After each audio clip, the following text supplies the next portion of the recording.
Hey guys, അസ്സാമിൽ നിന്ന് മേഘാലയയിലോട്ട് ഒരു 1.5 road trip. Welcome back to north east series part 3. നല്ല പച്ചപ്പും ഹരിതാപന്റെ ഇടയിൽ ഇങ്ങനെ പോകുമ്പോഴാണ് ഈ ആന്റി നമ്മളെ വിളിച്ച വരി മക്കളെ ചായ കുടിക്കുന്നു. ഇവിടുത്തെ ഈ അപ്പം കാണിച്ചിട്ടാണ് നമ്മളോട് മയക്കിയത്. ഇത് എന്ത് സാധനം ഇവിടെ ആക്കുന്നത് ഇങ്ങനെ നോക്കുമ്പോഴത്തേക്കാണ് ഇത് അസ്സാമിലെ പുട്ട്, പക്ഷെ മധുരമുള്ള പുട്ട്. പുട്ടുകുറ്റി പോലത്തെ ഒരു സാധനത്തിലോട്ട് സാധനം കയറ്റി. അസ്സാമിൽ ഇതിനെ കട്ട്ലി മിട്ട എന്ന് പറയും, നമ്മ കേരളത്തിനെ പുട്ടു എന്ന് പറയും. അങ്ങനെ മീറ്റ പുട്ടും കയറ്റി ആന്റിന്റെ പീഡിയവും പൂട്ടി നമ്മ നേരെ അടന്നിറങ്ങി. ഇറങ്ങിയപ്പൻ ഒരു കുളിയും നനവില്ലാത്ത ഒരു ആനനെ കണ്ട്. ഈ കുലുങ്ങി പോകുന്നത് ഓഫ് റോഡിങ് എന്തോ അല്ല, മേഘാലയയിലോട്ടുള്ള റോഡ് മൊത്തം ഇങ്ങനെ കുണ്ടും കുഴിയും. പിന്നെ ഒരു വൈബിന് കുറച്ച് മഴയും. ഇപ്പൊ നിങ്ങൾ വിചാരിക്കും നമ്മ വന്ന് പാലക്കാട് എത്തിയാന്ന്. ഈ കേരളം അസ്സാം തമ്മിൽ വലിയ വ്യത്യാസം ഒന്നുമില്ല, എല്ലാം ഒരേപോലെ ഉണ്ട്. അപ്പോൾ തന്നെ നമ്മൾ എടുത്ത കുറച്ച് ഉൾഗ്രാമങ്ങളിലേക്ക് ഇറങ്ങി ചെന്ന് ഈടെ ഒരു ടീം കാര്യമായിട്ട് കുറച്ച് മീന് പിടിച്ചോണ്ട് നമ്മളെ കണ്ടതും എല്ലാ പണി നിർത്തിയിട്ട് ഒരു ഹായും തന്നു. CRB ടീമും അറിയുന്ന ഹിന്ദി വെച്ചിട്ട് എന്തെല്ലോ ചോദിക്കുന്നു. അപ്പുറത്തുനിന്ന് അവർ അസ്സാമിൽ എന്തെല്ലോ ജപ എന്ന് പറയുന്നുണ്ട്. അപ്പോൾ തന്നെ ഈ അജ്ജി സ്നേഹത്തോടെ നമുക്കൊരു കുഞ്ഞു നണ്ട് തന്നെ പറഞ്ഞ് എടുത്തോ പൊരിക്കൊണ്ടോന്ന് നമ്മ വേണ്ടെന്ന് പറഞ്ഞ് നമ്മ അവിടെ ധരിച്ചു.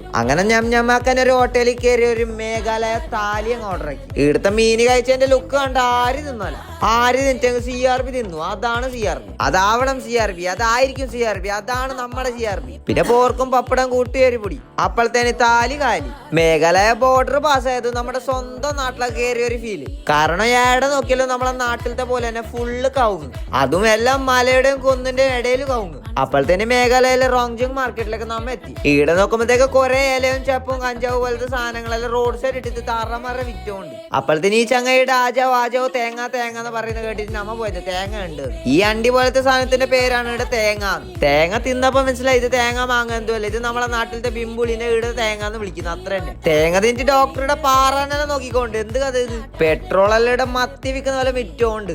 അങ്ങനെ മാർക്കറ്റെല്ലാം തെണ്ടിട്ട് നമ്മ നേരെ നമ്മളെ ഹോം സ്റ്റേയിലേക്ക് ധരിച്ച്. വാരിച്ചോരൽ ഏതോ കാടിന്റെ നടുവത്ത് നമ്മുടെ ഹോം സ്റ്റേ. ആടെ ഒരൊറ്റ മനുഷ്യൻ പോലും ഇല്ല, ഇങ്ങനത്തെ കുറെ പൈക്ക മാത്രം ഉണ്ട്. അപ്പൊ വാരിച്ചോരന്റെ കുറച്ച് കിടിലൻ വ്ളോഗ്സ് കാണണമെങ്കിൽ ഇപ്പൊ എന്നെ ഫോളോ ആക്കി നിങ്ങളെ ചങ്ങായിമാർക്ക് അയച്ചു കൊടുത്തു. അങ്ങനെ 12 മണിക്കൂറുള്ള ഒരു ലോങ് ഡ്രൈവ് കഴിഞ്ഞ് നമ്മൾ ഉപ്പാട് പോയി. ബൈ.